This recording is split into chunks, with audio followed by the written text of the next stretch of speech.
ఆంధ్రప్రదేశ్ రాజకీయాల్లో కూటమి ప్రభుత్వం పాలనలో జోరు చూపిస్తుంది. సంక్షేమ కార్యక్రమాలు, అభివృద్ధి, పెట్టుబడుల ఆకర్షణ సమాంతరంగా సాగుతున్నాయి.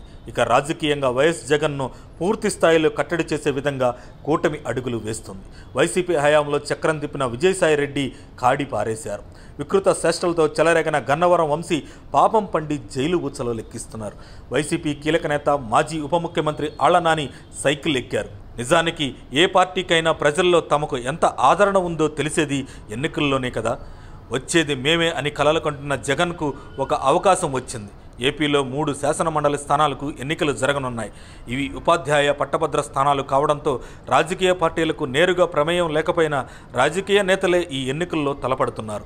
ఉత్తరాంధ్ర ఉపాధ్యాయ ఎమ్మెల్సీ మినహా మిగిలిన 2 నియోజకవర్గాలు కూడా పట్టభద్రులకు సంబంధించినవి.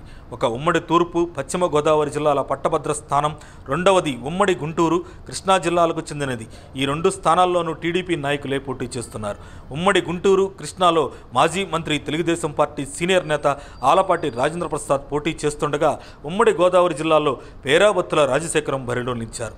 ప్రధాన పార్టీల అభ్యర్థుల తరపున వీరే కనిపిస్తున్నారు. మిగిలిన వారిలో చాలామంది స్వతంత్రులు, ఒకరిద్దరు మాత్రం చిన్నా చితకా పార్టీల మద్దతుతో బరిలో ఉన్నారు.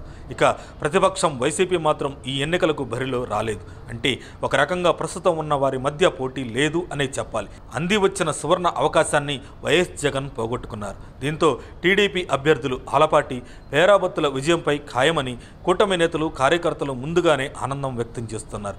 ఇక నామినేషన్ల ప్రక్రియ గురువారంతో ముగిసింది. దీంతో ప్రచారంపై నాయకులు దృష్టి పెట్టారు. ఇతర ఎన్నికల మాదిరిగా కాకుండా కేవలం పట్టభద్రులు మాత్రమే ఈ ఎన్నికల్లో పోటీ చేయాల్సి ఉంటుంది. వీరిని ఆకర్షించేందుకు, ఆకట్టుకునేందుకు నాయకులు ప్రయత్నిస్తున్నారు.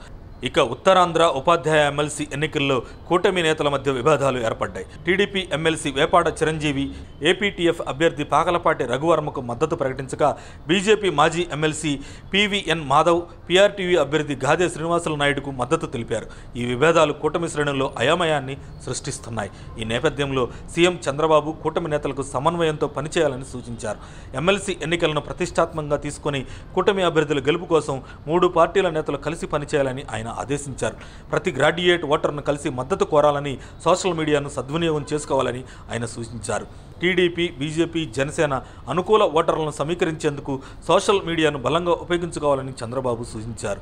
వాస్తవాలపై ప్రజల్లో అవగాహన పెంచేందుకు వీడియోలు, పోస్టర్లు, షార్ట్ క్లిప్స్ ద్వారా ప్రచారం నిర్వహించాలని చెప్పారు.